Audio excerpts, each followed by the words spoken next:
여러분 안녕하십니까. TJB는 지역이 대한민국입니다라는 주제로 새롭게 힘을 내고 있는 충청권 각 지역에서 현장 뉴스를 진행하고 있습니다. 오늘은 13년 만에 막을 올린 대백제전이 열리고 있는 부여 백제 문화단지에서 특집 뉴스 전해드립니다. 먼저 준비한 소식 전해드린 뒤 박정현 부여군수를 모시고 대백제전과 관련된 자세한 이야기 들어보겠습니다. 오늘 첫 소식입니다. 지난 1956년 지어져 산업화 시대를 지킨 철도 시설로 국가 등록문화재로 지정돼 있는 대전역 철도 보급창고. 지난 밤 사이에 이 철도 보급창고가 원래 있던 곳에서 600여 미터 떨어진 인근 공원으로 이전됐습니다. 국내에서 처음으로 건물 해체 없이 트레일러를 이용해 원형 그대로 통째로 옮기는 데 성공하면서 문화재 보존에 새로운 길을 열었다는 평가입니다. 이전 현장을 김성민 기자가 다녀왔습니다. 자정 무렵 대전역 동광장 주차장. 국가 등록문화재인 철도 보급 창고가 바퀴가 달린 트레일러에 실려 있습니다. 직사각형 모양의 철도 보급 창고는 총 길이 41.8m, 폭 9.5m로 이동을 위해 내부에 보강한 철골까지 합치면 45톤에 달하는데 두 줄로 늘어서 98개의 바퀴를 가진 12대의 모듈 트레일러가 무게를 지탱합니다. 모듈 트레일러는 나루로 옮길 때처럼 GPS로 자동으로 수평을 잡아주는 장비가 달려 있습니다. 울퉁불퉁한 바닥을 만나도 스스로 높이를 조절합니다.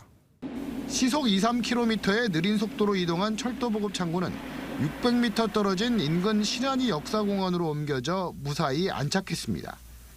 건물을 해체하지 않고 통째로 들어올린 뒤 트레일러에 실어 문화재를 원형 그대로 옮기는 공법으로 이번이 국내 첫 사례입니다.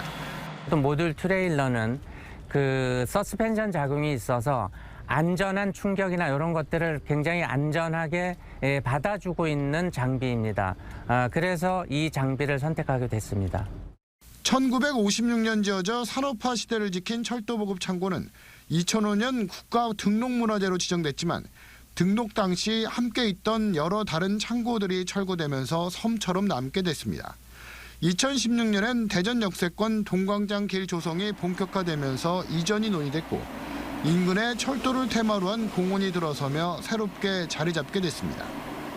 신안 이 역사공원에는 이전하는 철도 보급 창고와 더불어서 다양한 철도 문화시설이 들어설 예정인데요.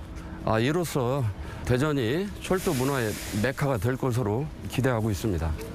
이전된 철도 보급 창고는 향후 전시와 문화, 공연 등 다양한 복합 문화 공간으로 조성되며 주변엔 80층 규모의 미래형 복합 환승센터도 들어섭니다. TJB 김성민입니다.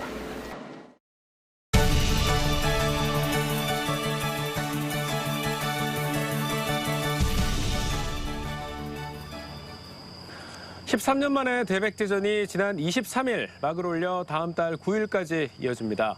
특히 저희가 나와 있는 부여군에서는 수상 멀티미디어쇼를 비롯해 백제시대의 정수를 느껴볼 수 있는 다채로운 볼거리들이 마련돼 있습니다. 박정현 부여군수 모시고 대백제전에 대해 자세히 얘기 나눠보겠습니다. 군수님 어서 오십시오. 예, 반갑습니다.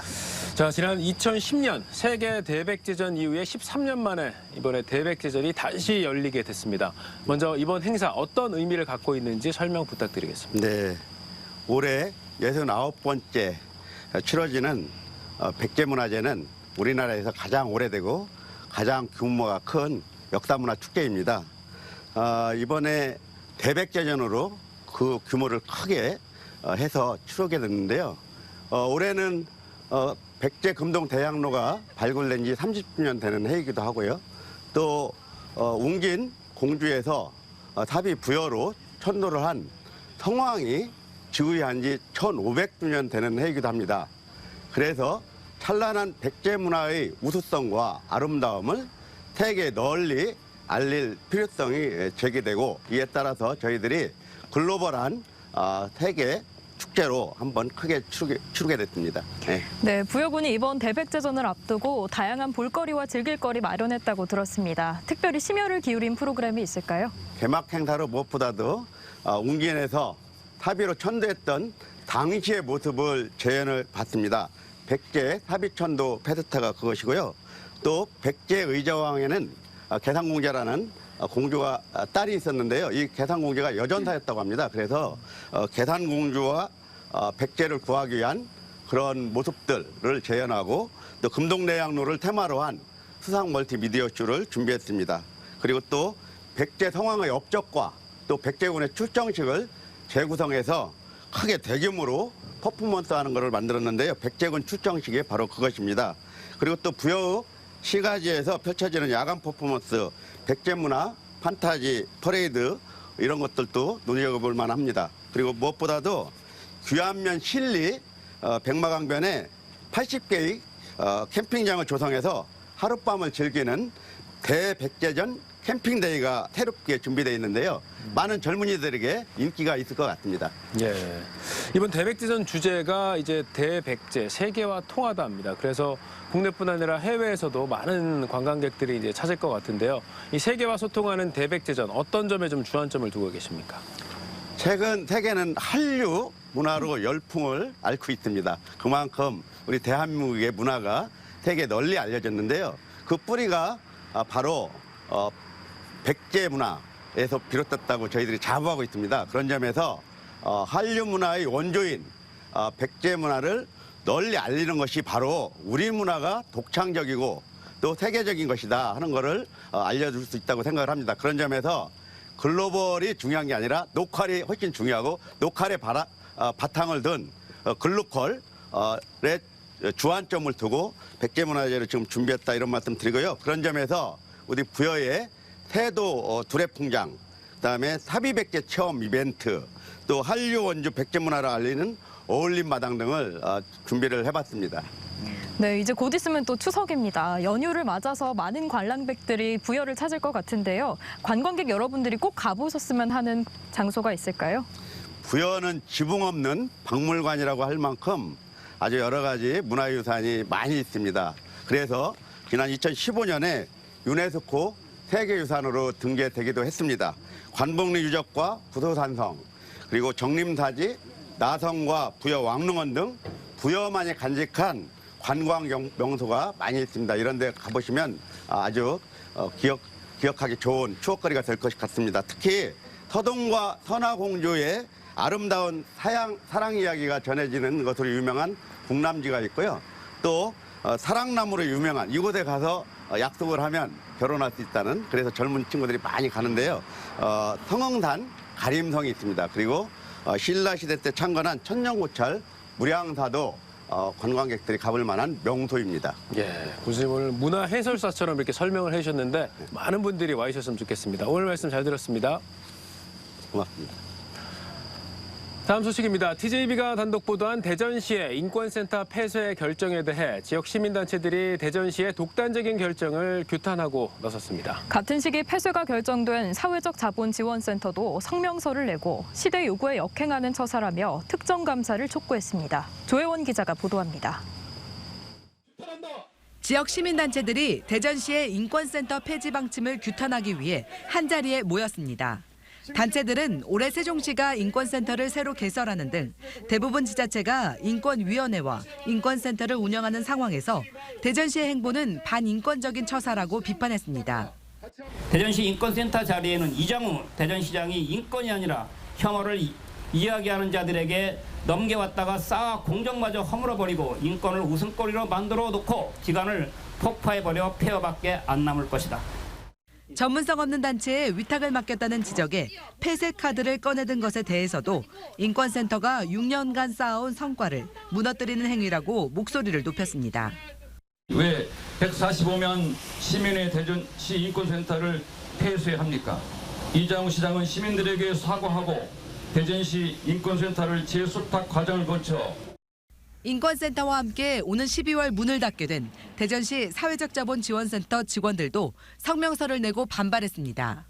센터 폐쇄로 지역 공동체 활동이 축소될 것을 우려하는 한편 대전시의회에 센터의 위수탁 심사 과정 등에 대한 특정 감사를 촉구했습니다.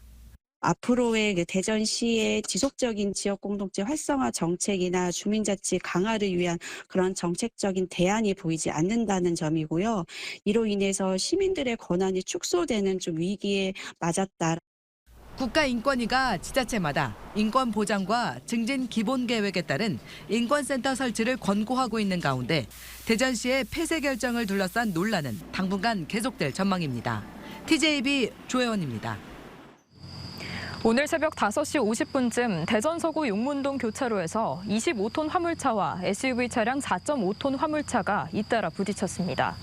이 사고로 SUV 차량 운전자 40대 남성이 경상을 입어 병원에 옮겨졌습니다. 경찰은 25톤 화물차 운전자가 좌회전 차선에서 직진하려다 옆 차선에서 직진하던 SUV 차량과 충돌하면서 연쇄 추돌 사고가 난 것으로 보고 조사하고 있습니다. 충남 서산 의료원 내 심뇌혈관 센터가 본격 운영에 들어가 도내 서부권 응급 환자들에게 의료 서비스를 제공합니다. 심뇌혈관 센터에는 총 28억 원이 투입돼 342제곱미터 규모의 혈관 조형 촬영실과 집중 치료실 등을 갖추고 서울대병원 파견 의사 등 모두 7명의 의사가 근무하게 됩니다.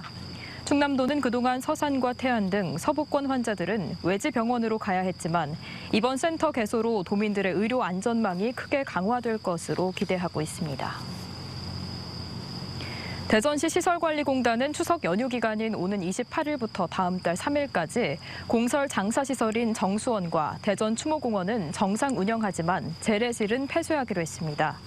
공단은 성묘객들이 재래실을 장시간 사용하면 주변 도로까지 차량 정체가 극심해져 이같이 결정했다고 설명했습니다. 대전 지역의 초중고 교사 10명 가운데 7명이 악성 민원을 경험한 것으로 나타났습니다. 대전시 교육청이 지난 15일부터 21일까지 관내 교사 2,334명을 전수조사한 결과 70.2%인 1,569명이 악성 민원을 경험했다고 답했습니다. 남성의 경우 528명 가운데 55%인 289명이, 여성은 1,706명 가운데 75%인 1,280명이 악성 민원을 경험했다고 답했습니다. 시교육청은 이들 긴급 지원 요청 교사들에게 법률과 심리 상담, 의료비 지원, 보호 조치는 물론 학교 교권보호위원회 개최 등 맞춤형 지원을 할 계획입니다.